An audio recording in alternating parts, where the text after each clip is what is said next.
So there's been lots of leaks and rumors about the next generation Nintendo system or the Nintendo Switch 2, but today I want to talk to you guys about something that I've wanted to make a video on for a while, as it's a pretty important topic, and it's about the Nintendo Switch 2 potentially being one of the final systems to have a certain feature.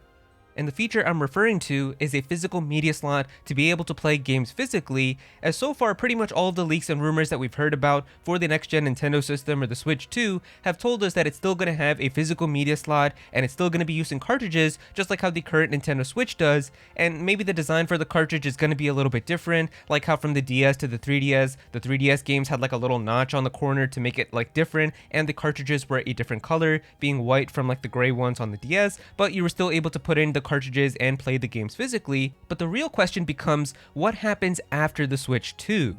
The Nintendo Switch 2 is probably going to be like the next generation of Nintendo for about the same amount of time as the Nintendo Switch, so for like the next 5 to 7 years, we could probably expect to play the Switch 2 until like 2030, 2031, but what's going to happen to games by that time? If you haven't noticed by now, companies for pretty much all types of media are really starting to push for an all-digital future where pretty much every type of new content that you buy, you get it digitally. And I'd say that it's already kind of reached this point for music, as pretty much whenever there's a new album from your favorite artist or a new song, pretty much people just buy it now on iTunes, or they have Spotify or Apple Music or something. Pretty much people just get it digitally instead of like going out and actually buying the physical album or the disc for the song itself. For movies and TV shows, I'd say that it's pretty much getting there too, where people aren't really buying like DVDs or actual like box sets of all of these like different shows or anything anymore, as now pretty much people just have like their Netflix subscriptions or Peacock, or they have Hulu or something like that, and that's pretty much like their go-to method for being able to watch these types of videos online. And that's why like even this year, stores like Best Buy have already begun to remove the entire like physical movie section of their store, where they're no longer selling like these DVDs and Blu-rays and things like that anymore, and that's pretty much just all out of stores.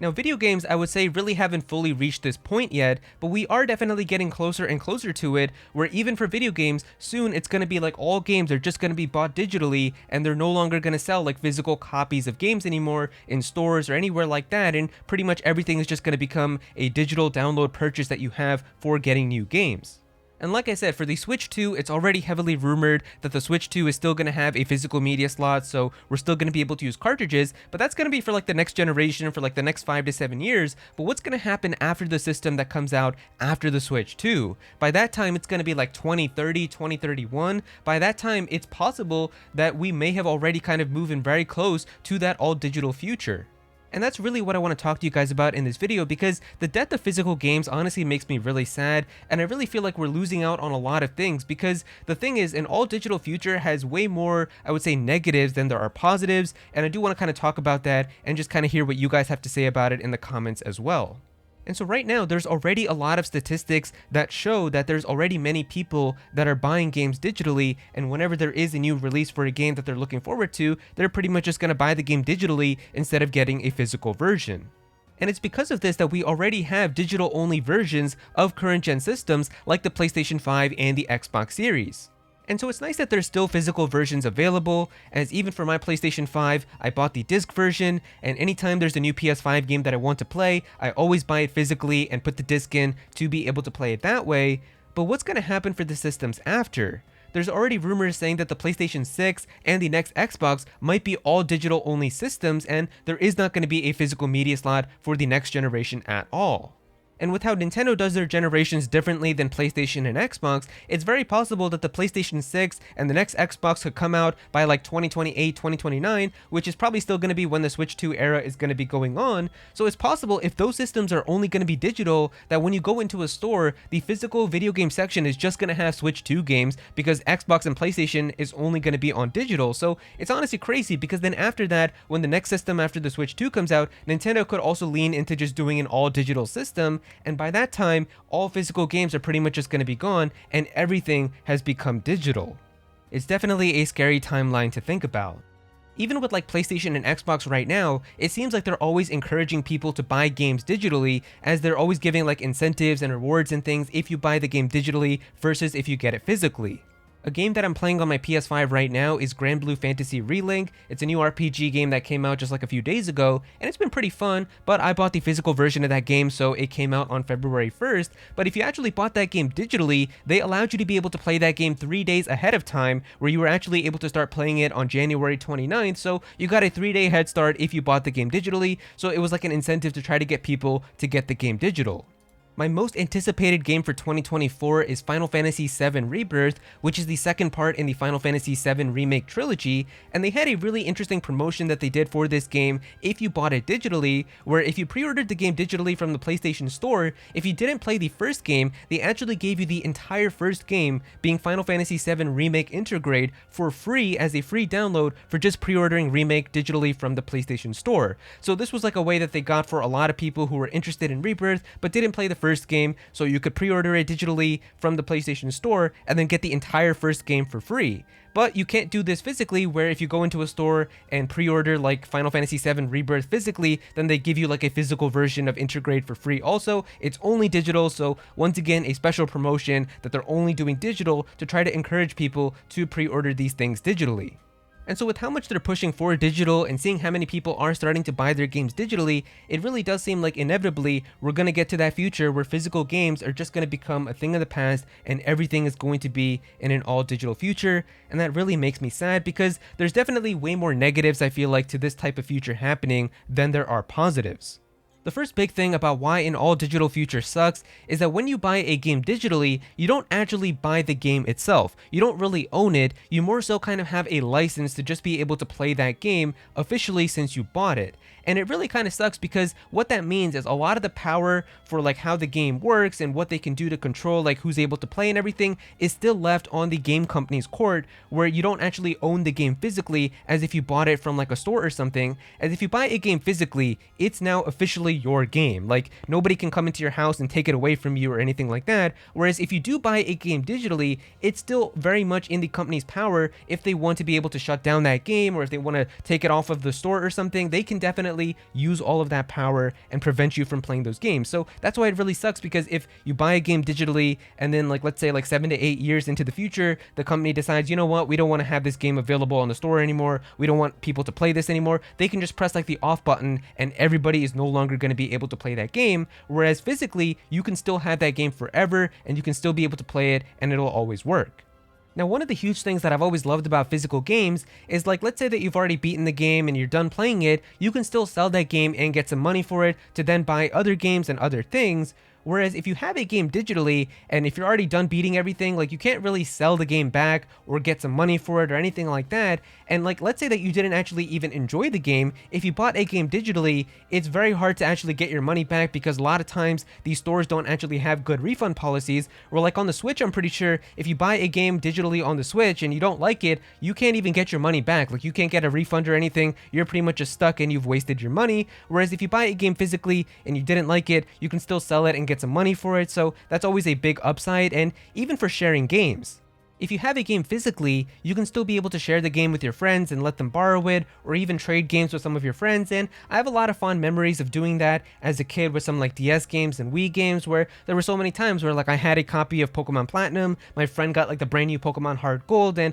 I wanted to play that, so I would give them my copy of Platinum, they'd give me my copy of Hard Gold, we would play it for a little bit, and then we would trade back and stuff. Like, it was nice to be able to just do that with games. And even like Wii games, I would give them like my copy of Smash Brawl, they would give me like their disc for Mario Galaxy, we would play it for like a few weekends or so and then trade back. It was nice to just being able to share games that way, and you can still do that even with the Nintendo Switch cartridges. But it's much harder to share games digitally in general because they want everybody to download the game for themselves, so that way they can make more money. And that's why it's much harder to share games digitally, because usually it involves people like having to log into your account and then downloading the entire game onto their system. And then I know for like the Switch, you can't even have both accounts that are sharing the game be online at the same time, or it doesn't let you play the game and stuff. So it's definitely much more confusing than just handing a disc or a cartridge to somebody and letting them be able to play it for the weekend. Another really huge deal for physical games is just game preservation in general. When you have a game that's available physically, you can't extract the entire game from the cartridge or the disc itself and then have that entire ROM be preserved for many years to come online,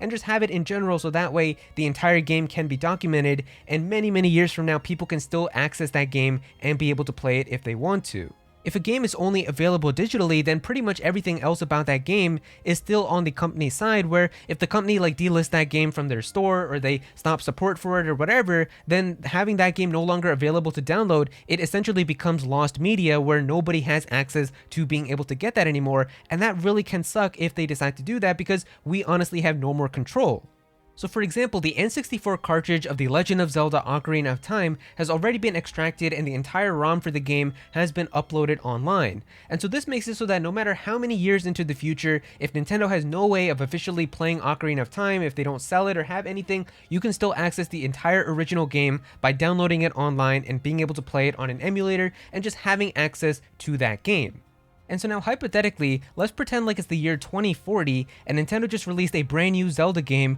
for their digital only Nintendo system. And so it's a big Zelda game that came out in 2040. Everybody's having a lot of fun with it. It's a great game. Everybody is really enjoying it. But now from this, let's fast forward another 30 years into the year 2070. Now, I don't know if I'll still even be around by then or if Nintendo will still be around, but let's say that somebody in 2070 wants to play that old Zelda game from the year 2040 and wants to kind of experience how that game was. How would they be able to do that? They really can't, because by that time, obviously that system from 2040 is going to be unsupported. They're no longer going to have the servers up for it, so you can't download it from the store anymore. And they might even make it so that anybody who owns that game digitally can't play that game because their accounts are so old on that system that it's basically all moved on to whatever the system that is in 2070, like whatever the most recent system from there is going to be. So that entire game is basically just lost media. Like nobody is able to access it anymore. Whereas even if in the year 2070 you still wanted to play Ocarina of Time, I'm sure you would still be able to go online and download the entire ROM for that game and still be able to play it because it's already been uploaded online, so the game has been preserved forever. So you can kind of see how important it is when you have the game available like that, where you can preserve that game forever, whereas if it's all digital, all of the power for game preservation is still up to the company, and it's very possible that games can just be lost forever. There's also collector's editions where, I don't know about you guys, but for me, whenever there's a game that I'm really looking forward to, or if it's one of my favorite series, I always try to get the collector's edition because I do enjoy the extra bonuses that come with it, like getting a poster, or a music CD, or an art book, or a minifigure, or something like that. And I have a little collection on my shelf as well, where it's mostly Xenoblade stuff because I love the Xenoblade collector's editions, but I also have some stuff like from Final Fantasy VII Remake, where you got this really awesome Cloud figure on the motorcycle, and then the one for Rebirth comes with like this awesome Sephiroth statue. So it's always cool just having these types of collector's editions. And if we move to an all digital future, if the game is going to be available digitally, we may no longer have like these really cool types of collector's editions, and they might just kind of be toned down to having more kind of digital rewards, like getting just like an extra like digital file to be able to see some stuff that way, instead of getting like these really cool physical rewards, like getting an actual art book that you can have on your shelf. And that's really going to suck because I really do like displaying some of those types of things. And the last thing is really just memories, where I have so many fond memories of just like unwrapping a brand new game on my birthday or Christmas or something, and it turns out to be like the Wii game or the DS game that I've been asking for so long. And I don't know, I feel like you just have those types of memories with physical games where you're just not really going to have it be as special with digital games. Like, what's really the memory going to be? Like, you waited till midnight for the game to download onto your system or like something like that? I don't know, I just have so many fond memories of like actual physical games where I remember when I was a kid, my parents would only buy me a new game if I got like straight A's on my report card. So like, I think it was 4th or 5th grade, I worked so hard, I got all straight A's, they drove me to Walmart, and I ended up getting Pokemon Soul Silver, and it came in like this beautiful holographic box art. And I remember just like looking at the back of the box and like looking at all the pictures and reading about what the game is going to be like all the way on the car ride back home, getting home and putting the game into my DS and playing it, having so much fun with it. I just feel like those types of memories, you're not going to have them if everything becomes all digital. And I feel like those things were just really special.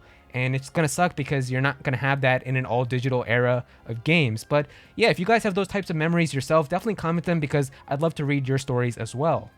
And so those are pretty much all of the negatives if we move to an all digital future for video games. But when it comes to talking about the positives, there was really only one that I was able to genuinely think of. So I'm going to talk about that. But if you do have some other positives that you think would actually come out of moving to an all digital future for games, you can comment them down below. But really the only positive that came to my mind is we would no longer have any leaks. See, when games are sold physically, you can't control every single store there is in the world, so there's always going to be one store that either doesn't know or like sells the game mistakenly early, or they do some shady deal under the table and somebody gets a hold of the game early, and because of that, the game will always leak ahead of time. Somebody's going to get the game early, start playing it, and posting pictures and videos online of spoilers and just things like that, whereas if every game does become all digital, there is no way that somebody's going to be able to like hack into a server and start playing the game ahead of time, so that way, if that's the only way that you can get the game, then that is one kind of positive where nobody can actually start like playing the game early and posting like the ending of a game or like spoiling anything like that. So that's really the only positive that I could think of. But once again, that is not worth losing like collector's editions and game preservation and memories and things like that in my opinion. So that's like really the only positive that comes to my mind. But yeah, just moving to an all-digital future for games really just makes me sad because I don't want to give all of this up, and I really do enjoy getting games physically, but it really does seem like we're pretty much just heading towards that, and inevitably we are going to reach that point where everything is going to become just all digital. And like Thanos says, reality is often disappointing, and I really don't want that to be the case, but it just seems like that is where we are heading. So I really did want to just kind of talk about this and have a video just kind of giving all of my thoughts about why I feel like this would be a really unfortunate thing to happen, but it seems like that is pretty much what is very likely. And so yeah, if you guys enjoyed the video, definitely be sure to click that like button and also subscribe to the channel, as well as I'm definitely going to have some more videos talking about Nintendo stuff, so definitely be sure to subscribe so you don't miss out on that. Comment down below and let me know what you guys think about all of this. How do you guys feel about potentially moving to an all digital future one day where everything is going to just be digital? Does that make you kind of upset? Do you not really care about it? What do you guys have to say about everything? Definitely be sure to comment down below and let me know. Go follow me on Twitter at @ActualAero so you can be featured in videos, and also join my Discord server as well. We've got a bunch of people in there who are always talking about Pokemon and Smash Bros and Nintendo, so definitely be sure to join that. But yeah, that's pretty much it. Thank you so much for watching.